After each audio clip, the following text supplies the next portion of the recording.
지금 연락 안 하면 진짜 끝일 것 같은데, 내가 그때 조금만 다르게 행동했더라면 그 사람은 벌써 잘 지내는 것 같은데 나만 멈춰있는 느낌이에요. 이별 후 대부분의 사람들은 이렇게 말합니다. 연락을 끊어야 하는 건 알지만 그러면 진짜 끝날까봐 두렵고, SNS에 그 사람 흔적이 남아있으면 지워야 할지 두고 봐야 할지 모르겠죠. 헤어지고 나면 머리로는 잊어야 한다고 알고 있는데 마음은 그 사람한테 계속 끌려가게 됩니다. 그래서 후회하고 매달리고, 결국엔 그렇게 매달리는 모습에 내가 너무 초라하다 라고 생각하면서 무너져 내려요. 그런데 여러분, 이별은 전환점이에요. 그 사람을 잃고 사랑에 실패한 게 아니라 사랑을 다시 배우는 기회를 얻은 거예요. 어떻게 연애 다시 시작하지? 할 수 있을까? 어떻게 보내지? 내가 잊을 수 있을까? 고민하고 계시죠? 그 답을 알려주신 하버드 대학교 교수님이 계십니다. 오늘은 마리 루티 교수가 쓴 하버드 사랑학 수업에서 얻은 인사이트와 제가 2,000건 이상 코칭하며 실제로 느낀 것들을 바탕으로 이별 후 절대 하지 말아야 될 3가지에 대해서 알려드리도록 하겠습니다. 이 3가지 행동을 모르면 이별은 절대 회복되지 않습니다. 그리고 똑같은 패턴으로 다음 연애에서도 같은 상처를 반복하게 될 거예요. 그러고 싶진 않으시죠? 그럼 오늘 영상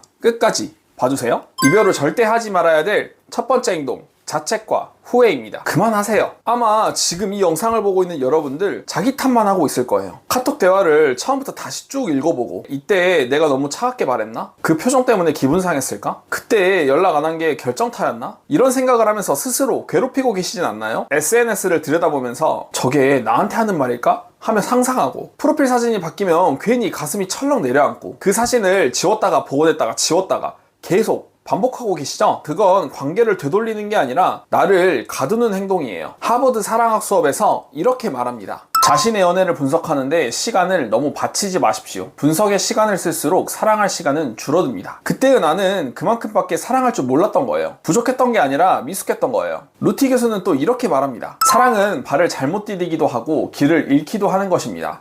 사랑은 그렇게 여러분의 영혼을 만들어갑니다. 즉, 그 실수들 덕분에 우리는 조금씩 사랑을 배워가는 중이라는 겁니다. 한 내담자분께서 코칭 중에 이런 얘기를 하셨어요. 혹시 연애 내내 불안해하셨던 분 계신가요? 그래서 집착하고 매일 사랑 확인하고, 나 사랑해? 마음 식었어?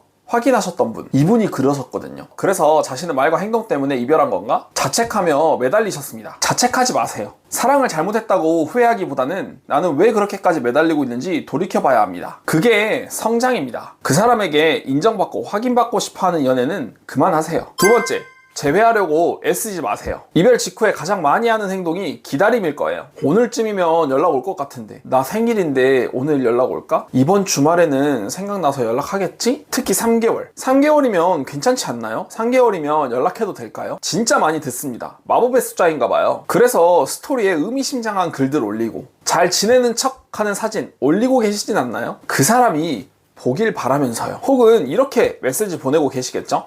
잘 지내? 요즘 생각이 자꾸 나네? 이제 괜찮지 않을까? 하는 마음에 이 2마디에 온 마음을 담아요. 근데 대답이 없죠? 일십. 그럼 바로 무너집니다. 여러분, 이건 사랑이 아니라 불안 발작이에요. 하버드 사랑학 수업에 이런 말이 나옵니다. 사랑은 색깔 맞추기 큐브가 아닙니다. 억지로 끼워 맞추면 손가락에 물집만 잡힐 뿐입니다. 재회는 타이밍의 문제가 아니라 준비의 문제예요. 지금 상대방을 설득하려고 하는 그 힘을 나를 회복하는 데 써야 합니다. 이별 직후에 우리는 상대방을 잊지 못해서가 아니라 그 사람의 삶 속에 영향력을 잊는 게 두려운 거예요. 그래서 매달리고 붙잡고 확인받고 싶어 하는 거죠. 하지만 사랑은 쫓는다고 이어지는 게 아닙니다. 그 사람 없이도 괜찮은 나를 회복했을 때 비로소 재회할 준비가 되는 거예요. 나를 좋아하지 않는 사람을 너무 쫓아다니지 마세요. 죽자고 쫓아다녀봐야 다리만 아프고 가슴만 미어질 뿐입니다. 지금 해야 될 건 연락, 매달리기, 붙잡는 게 아니라 멈춤이에요. 그 사람이 돌아오길 바라기보다 그 사람이 돌아와도 다시 무너지지 않을 나를 만들 수 있어야 돼요.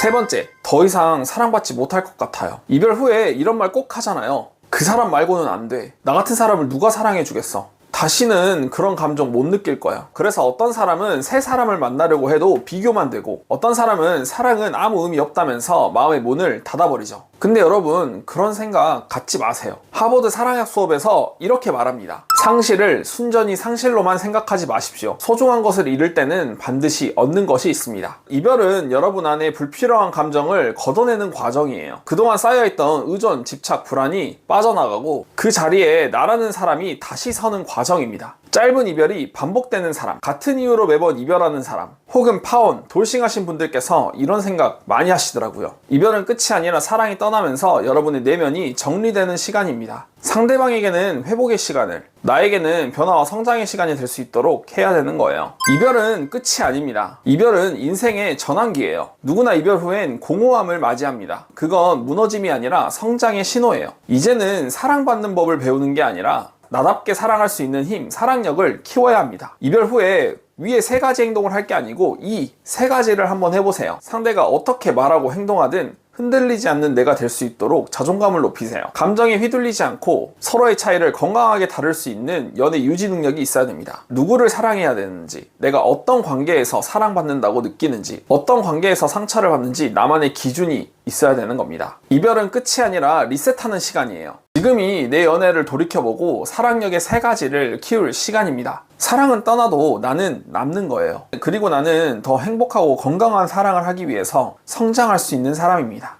여러분은 충분히 사랑받을 수 있는 사람이에요. 그걸 잊지 마세요. 오늘 영상이 도움이 되셨다면 구독, 좋아요, 알림 설정까지 부탁드릴게요. 지금까지 범쌤이었습니다.